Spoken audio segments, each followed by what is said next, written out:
Hello കുട്ടീസ്, welcome back to Xylem learning. It's me Anuratna, നിങ്ങളുടെ സ്വന്തം മിസ് ആണ്. ഓക്കെ, പിന്നെ മക്കളെല്ലാവരും പഠിച്ചുകൊണ്ടിരിക്കുന്ന ഒരു ചാപ്റ്റർ ആണ് എക്സ്പോണൻസ് ആൻഡ് പവേഴ്സ്.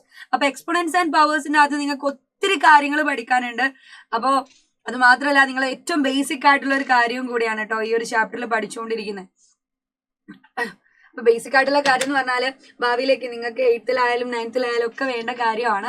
അപ്പൊ എന്താണ് ഇതിൽ ഏറ്റവും പ്രധാനപ്പെട്ട ഒരു കാര്യം? നമ്മളെ ഇപ്പൊ പഠിച്ചുകൊണ്ടിരിക്കുന്ന ചാപ്റ്ററിൽ ഏറ്റവും പ്രധാനപ്പെട്ട ഒരു ഇക്വേഷൻ ആണ് നമ്മളെ ഇപ്പൊ ബോർഡിൽ കാണുന്ന a⁻m into a⁻n is equal to a⁻m plus n. നിങ്ങൾ കാണുന്നുണ്ടായിരിക്കും അല്ലെ? അപ്പൊ അതില് a എന്ന് പറയുന്ന നമ്പർ അല്ലെ എല്ലാം സെയിം ആണ് അല്ലെ, ട്വിൻസ് ആണ്. അപ്പൊ നോക്കിക്കേ, നിങ്ങൾ ഈ ഒരു രീതിയിലുള്ള ഇക്വേഷനിൽ വരുന്ന ചോദ്യങ്ങളാണെങ്കിൽ നിങ്ങൾ അടിപൊളിയായിട്ട് അത് എഴുതാൻ പറ്റും. വളരെ സിമ്പിൾ ആയിട്ട് എഴുതാൻ പറ്റുന്ന കാര്യമാണ്. എക്സാമ്പിൾസ് ഞാൻ പറഞ്ഞുതരാം. അപ്പൊ ആദ്യം തന്നെ പറയുവാണെങ്കിൽ 2⁻10 into 2⁻2.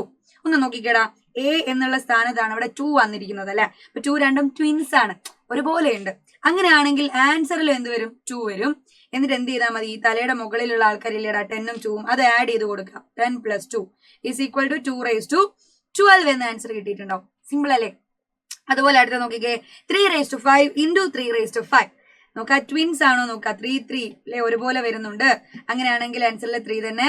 എന്നിട്ട് എന്ത് ചെയ്യുക? തലയുടെ മുകളിലുള്ള 5ഉം 5ഉം ആഡ് ചെയ്ത് കൊടുക്കണം. അപ്പൊ എത്ര വരും? 3⁻10 എന്ന ആൻസർ കിട്ടിയിട്ടുണ്ടാകും. സിമ്പിൾ ആണ് അല്ലെ? അടുത്ത ചോദ്യം നോക്കിക്കേ, 5⁻3 into 5⁻21. ആദ്യം നോക്കേണ്ടത് സെയിം ആയിട്ടുള്ള നമ്പർ ആണോ, ട്വിൻസ് ആണോ? യെസ്, ട്വിൻസ് ആണെങ്കിൽ ആൻസറിൽ 5 തന്നെ. എന്നിട്ട് എന്ത് ചെയ്തു? നമ്മള് മുകളിലുള്ള തലയുടെ മുകളിലുള്ള 3ഉം 21 ആഡ് ചെയ്തു. അപ്പൊ 5⁻24 എന്ന് നിങ്ങൾക്ക് ആൻസർ കിട്ടിയിട്ടുണ്ടാവും.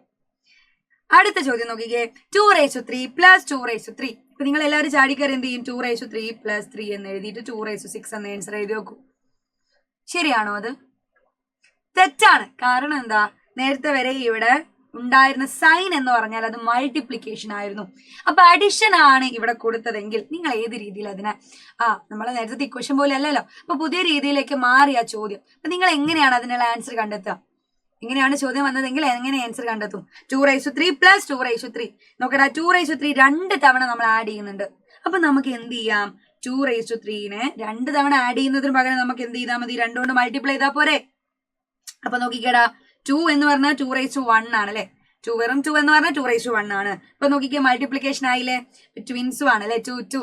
അപ്പൊ നിങ്ങൾ പവേഴ്സ് ആയിട്ടുള്ള 3ഉം 1ഉം ആഡ് ചെയ്യുക. 3 + 1 is equal to 2⁻4 എന്ന് നിങ്ങൾക്ക് ആൻസർ കിട്ടിയിട്ടുണ്ടാവും.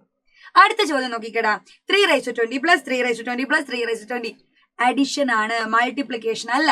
അപ്പൊ നിങ്ങൾ ആലോചിക്കണം, 3⁻20 ഞാൻ എത്ര തവണ ആഡ് ചെയ്യുന്നുണ്ട്? 3 തവണ. അപ്പൊ 3⁻20 into 3 എന്ന് എഴുതിയാ പോരെ? 3 തവണ ആഡ് ചെയ്യുന്നതിന് പകരം 3 കൊണ്ട് മൾട്ടിപ്ലൈ ചെയ്താൽ പോരെടാ. 3 എന്ന് പറഞ്ഞാൽ 3⁻1 ആണ് അല്ലെ. അപ്പൊ നമ്മൾ ആൻസറിൽ എന്ത് ചെയ്താൽ മതി? പവേഴ്സുകൾ ആഡ് ചെയ്യുക. 20 + 1 എത്ര വരുവാടാ? 3⁻21 എന്ന് നിങ്ങൾക്ക് ആൻസർ കിട്ടിയിട്ടുണ്ടായിരിക്കും. സിമ്പിൾ ആയിട്ടുള്ള കാര്യമാണ് ഇക്വേഷൻ വെച്ചിട്ടുള്ള പ്രോബ്ലംസ് എന്ന് പറയുന്നത്.